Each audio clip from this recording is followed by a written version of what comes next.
ఇప్పటికి కూడా చాలా మంది పెద్ద పెద్ద హాస్పిటల్స్‌కి ఎఫర్ట్ చేసే వాళ్ళు వెళ్ళిపోతూ ఉంటారు. కరెక్ట్. లో అఫోర్డబుల్ ఉన్న పీపుల్స్ హోమియోపతికి వస్తారు. కరెక్ట్. కానీ ఇప్పుడు homeopathy equal to all multi speciality hospitals రేంజ్‌లో లేదు. కన్సల్టెన్సీ ఫీజెస్ కానీ, ఒక ఇయర్లీ లేదు. ప్యాకేజ్ కానీ లేదు. ఎందుకు అలా పెరగడానికి అది రీజన్ చాలా తప్పు. ఏంటి? కార్పొరేటైజేషన్‌లో కాస్త ఉన్నట్టు కరెక్టే మీరు అన్నట్టు గానీ, యాహ్!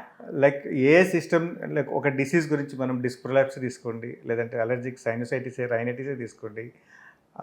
హోమియోపతికి 1% ఆఫ్ అదర్ ట్రీట్మెంట్స్‌లో ఖర్చు చేసే దాంట్లో 1%తో హోమియోపతితో క్యూర్ అయ్యే అవకాశాలు ఉంటుంది. ఓకే. డాక్టర్ కన్సల్టేషన్ గానీ, మెడిసిన్ గానీ ఓకే. హోమియోపతి మెడిసిన్స్ ఆల్సో అంటే వెరీ చీపర్. హోమియోపతికిను, ఇంగ్లీష్ మెడిసిన్స్‌కి, హాస్పిటల్స్‌కి కాంపిటీషన్ పెరుగుతుందా? అసలు లేకపోతే ఏంటి కమర్షియల్ అయిపోతుందా? అఫోర్డబుల్ ఉండట్లేదు ఎక్కడికెళ్తున్నా. ఈక్వల్ టు ఏదో మల్టీ స్పెషాలిటీ హాస్పిటల్స్‌లో అయిపోతున్నాయి. కొన్ని కేసెస్‌లో పేషెంట్స్‌కి కమర్షియల్‌గా అనిపించవచ్చు. కానీ చాలా వరకు హోమియోపతి పేషెంట్స్ కానీ, హోమియోపతి విధానం కానీ పేషెంట్ యొక్క డబ్బు ఖర్చు తగ్గించాలి, అతనికి యెస్. ఆరోగ్యాన్ని ప్రొటెక్ట్ చేయాలి.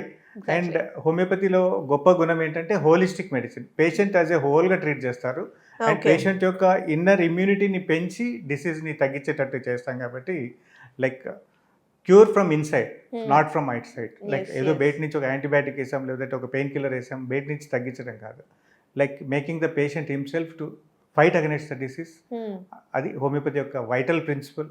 సిమిలియా సిమిలిబస్ క్యూరెంటర్ అని కానివ్వండి, వైటల్ ఫోర్స్ని మనం ఎట్లా స్ట్రెంథన్ చేస్తాం అనేది. కాబట్టి ఈ ఖర్చు విషయంలో like it depends on the doctors and అది, కాబట్టి మనం దాంట్లో ఎక్కువ డిస్కషన్ చేయలేము. Yes, కానీ yes. Homeopathy medicines are much cheaper. Okay. Homeopathy treatment is much cheaper. I can say 1% కంపారిటివ్గా వెనీ కార్పొరేట్ హాస్పిటల్స్లో తీసుకునే ట్రీట్మెంట్ కంటే కూడా. ఒక కిడ్నీ స్టోన్ కానివ్వండి, సైనసైటిస్ కానివ్వండి, and acute like dysfunctional uterine bleeding, కొన్ని కేసెస్లో మిరాకులస్ ట్రీట్మెంట్స్, సర్జరీస్కి అయ్యే దాంట్లో 1% ఖర్చుతోని కంప్లీట్గా క్యూర్ అవ్వచ్చు, సేఫ్గా అవ్వచ్చు, అండ్ పెయిన్లెస్గా అవ్వచ్చు. యెస్. ఇది ట్రూ.